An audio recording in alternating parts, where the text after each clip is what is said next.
All right, today we are diving deep into a disaster that, let's be honest, could happen to any of us: water damage. Now, you might think it's simple, right? Water gets in, you get it out. But the reality is a whole different story. It's this incredible mix of environmental science, building physics, and an absolute high-stakes race against the clock. It almost always starts small. A tiny leak from a pipe, a drip you barely notice from the ceiling, maybe an appliance that overflows. But the real question is, what's the actual damage from that one single point of failure? Well, it's a chain reaction, and it's one that can seriously compromise the very bones of your home. So to really get a handle on this, we're going to move past theory. We're going to ground this whole thing in a real place, Sanford, Florida. By looking at the specific challenges they face there, we can actually deconstruct a problem that happens everywhere and see exactly how the pros fight back with science. Okay, first things first, we have to understand the environment, because long before a pipe ever thinks about bursting, the stage is already set.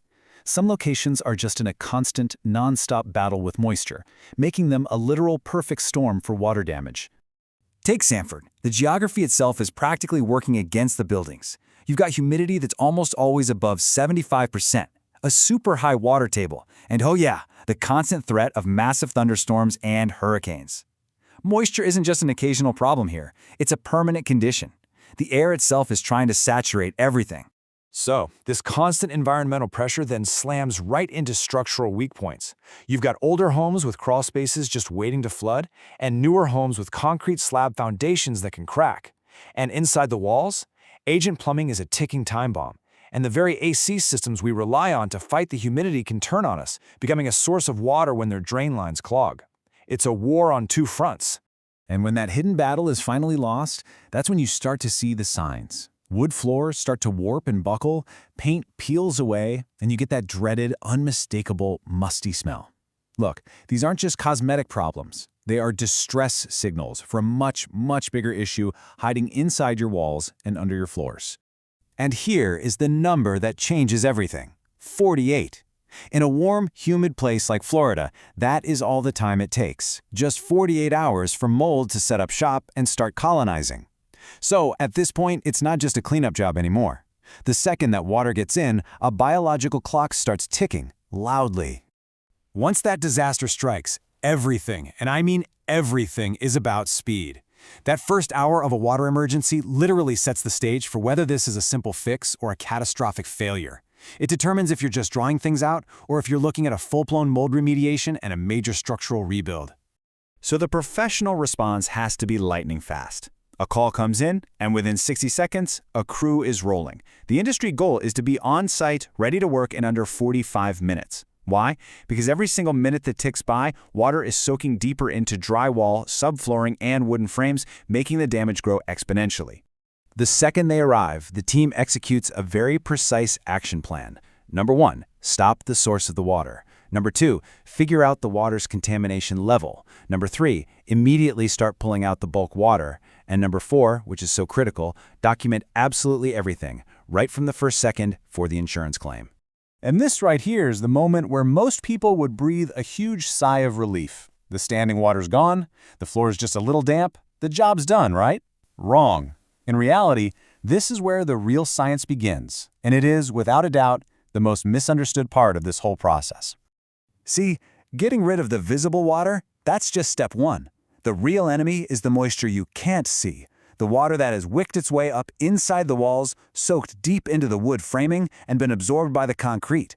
This is the hidden moisture that leads to rot, nasty odors, and serious mold. And this brings us to a key distinction. Surface dry is what you can feel with your hand. It's totally deceptive. Structurally dry, on the other hand, is a measurable scientific state that has to be verified with special tools. Think of it like an iceberg. The water you saw on the floor was just a tiny tip. The real danger is the massive amount of hidden moisture below the surface. So how in the world do professionals see this hidden enemy? Well, they don't guess. They use gear like thermal imaging cameras to find pockets of trapped water. They use penetrating moisture meters to get a reading from inside the walls. And then they bring in the heavy hitters, commercial-grade dehumidifiers and high-velocity air movers to create a controlled, dry environment that literally pulls that deep, hidden moisture right out. So what's the end goal here?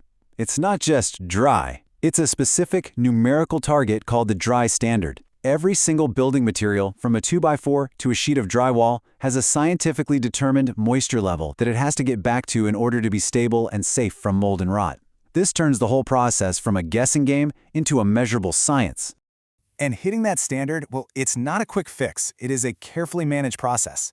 For about 3 to 5 days, technicians keep coming back, taking new readings, and adjusting the equipment. They're actively managing the evaporation rates and the humidity levels to gently coax all that hidden moisture out without causing any more damage to the materials. And all of this leads us to our final and maybe most important point. Professional water restoration isn't just a souped-up version of a DIY cleanup. No, it's an entirely different discipline. It's governed by a set of official standards that are recognized by scientists, technicians, and, importantly, insurance companies. And this is the official rulebook, the IICRC S500 standard. It's this massive, detailed guide that outlines the exact procedures for everything we've been talking about, from how to classify the water to what the dry standard is for a specific type of wood. Following the standard isn't optional. It's what separates a certified professional from just some person with a shop vac. The standard starts by classifying the water itself, because not all water is the same. Category 1 water from a broken supply line is handled way differently than Category 3 black water from a sewage backup, which is a serious biohazard. This classification dictates everything: the safety gear the crew wears, what materials can be saved, and the level of disinfection required. The standard also sets those clear scientific finish lines. For example, wood framing has to be at or below 15% moisture content. Drywall needs to hit 12% or less. There's zero ambiguity. Technicians just keep taking readings until they hit these numbers, and only then is the drawing phase officially complete. So why should you care about all this obsessive measuring and documentation? Simple. All of that data, the moisture logs, the daily photos, the thermal images, that becomes the hard evidence you submit to your insurance company. It proves the damage was real and that the fix followed the official industry-approved protocol. And that is absolutely essential for getting your claim approved. So we'll leave you with this question to think about. After a water disaster, it is so easy to just focus on what you can see. But the real question you need to ask isn't, is my property dry? It's, has my property been scientifically verified and restored to the professional standard that's required to protect its value and, more importantly, my health? Knowing that difference, well, it's everything.